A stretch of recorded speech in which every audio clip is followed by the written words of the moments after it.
welcome to another video in which I want to talk about relic hunting while leveling. And of course this will lead us to the Bozja and Southern Front again, as well as Zadnor. So if you absolutely hate leveling there and you're looking for the best methods, go for dungeons instead or check out the many leveling videos found on YouTube.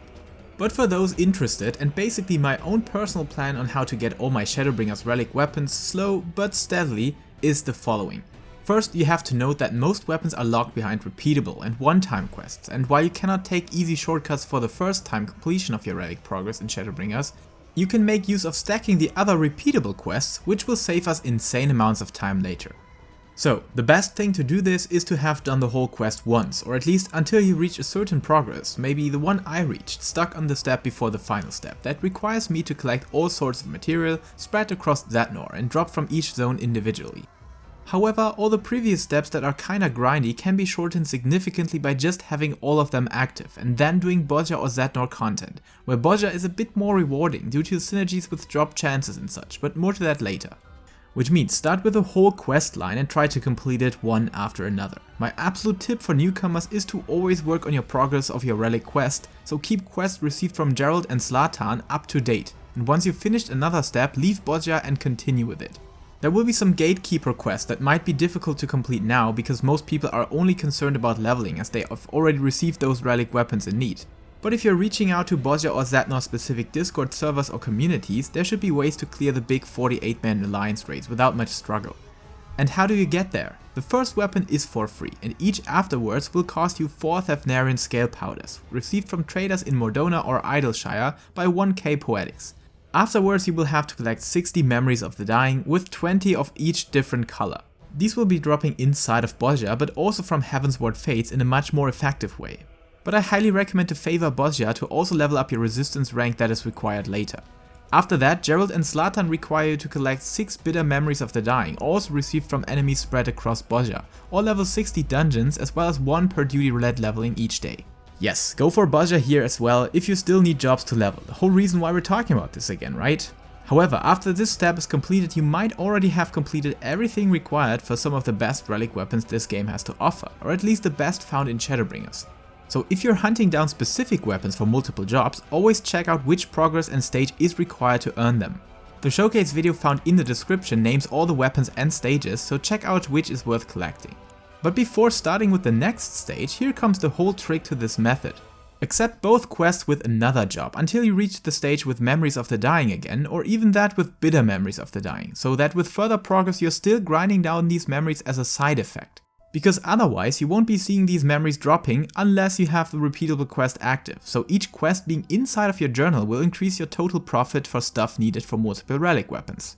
So this means we're trying to form a pyramid system of rewards, with your first job working on your highest stage, another job on the stage below that, and so on, until you have at least 3 repeatable quests inside of your journal active. And the best thing here, this works until reaching the last stage, but there you have to do level 70 dungeons, Dariada or Delubrum Reginae anyways, where the latter might not be a good thing to do now, so maybe keep these steps for later or when you find a party to grind these steps completely. Nonetheless, after reaching resistance rank 10, you have to complete Castrum Lacus Litori once to receive the next repeatable quest, demanding you to collect 15 loathsome memories of the dying that again can be received by all sorts of Bozja events, and when being precise, I guess it can only drop from critical engagements, Crystal Tower raids or even Castrum Lacus Litori itself. So even more methods to get additional progress on top of other leveling methods you could explore. And after that is done, there's a very annoying one-step grind unlocked through the quest The Resistance Remembers. Here you have to collect haunting memories and vexatious memories of the dying by doing fates in Stormblood regions as well as Stormblood and Heavensward alliance raids.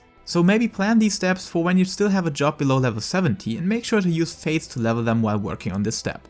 Afterwards, Delubrum Reginae. Yes, that is a bummer, but you could also get the required 15x1 artifacts through doing Palace of the Dead, introducing another method to also level up characters, even when we're talking about really low level ranges now. But I guess you can see the red line, right? The more stuff you unlock, the more you can do simultaneously at a time. And this will help you passively with your progress while also leveling any job at certain level ranges. Alright, after these time-worn artifacts, which are also a repeatable step, so having it active might be a good thing, you will enter Zadnor for the first time, but don't forget to accept the one quest split into 3 quests part, spare parts, tell me a story, and a fond memory. That will require you to gather all sorts of materials earned from skirmishes or critical engagements in each zone. So try to find a balance here, which of these are required and which zone you should focus on to get them, while of course having a solid resistance rank ready to enter them, as these are unlocked via quests dependent on your resistance rank. Due to the fact that I haven't finished this step myself, I cannot give you any more specific tips than the before mentioned, but what really turns out to be a good thing,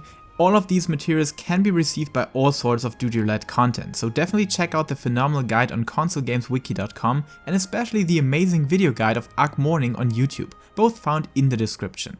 However, once you completed these steps, you have to take up the final stage, that again is a repeatable quest as well, requiring you to collect 15 raw emotions for each weapon completion, where 3 of these can be received in Dalriada, the big 48-man raid in Zadnor, or 2 by completing Delubrum Reginae as well, as 1 per level 70 dungeon, leading to more options to combine these perfectly with previous steps or with your leveling in general, as you will often find yourselves running level 70 dungeons when hitting up duty roulette 50, 60, 70, 80. In any case, my personal recommendation is to at least have the pyramid quest system unlocked for the first 3 repeatable quests if you plan on leveling in Bozja, as you will receive basically each required item by your simple participation in there. So make sure to have active these quests for Want of a Memory, the Will to Resist and Change of Arms, which can easily be doubled down very quickly by taking them up with 3 jobs individually, having different progress to unlock them. And on top of that, the one-time quest of Zadnor as well as the repeatable quest you receive later are also very good, if you plan on doing lots of duty roulette leveling content for example.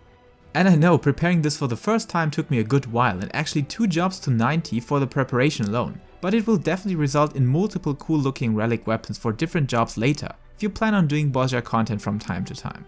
Oh, and before I just mentioned relic weapons in particular, you can also get really cool armor pieces like the Law's Order set for example, granting the look of Final Fantasy XII judges or Gallian emperors by just collecting all sorts of Bozjan coins, which can be exchanged at this trader in Gangos. If you found this way to be a very good way to get cool looking weapons in the meantime of doing other things, you will be blown away when we're talking about the Heavensward weapons next week, as I plan to do a 2-hour speedrun for the whole Anima weapon questline from start to finish. Some keen preparations included of course, that I already have completed, so hook me up on Twitch for that adventure and stay tuned for the speedrun as well as the how to get your Anima weapon guide without working on it coming next week. So have a wonderful weekend and make sure to always keep the guides from ARC Morning as well as the Consolegameswiki guide at your side while progressing into the path to resistance and the final blades of the Queen, both found in the description. I hope this could help you out in leveling up your true endgame level with new ideas to find impressive weapons, while primarily leveling up your old jobs, and if that is the case, let's go for another one next week with Anima. Until then, stay safe, stay healthy and keep grinding relic weapons.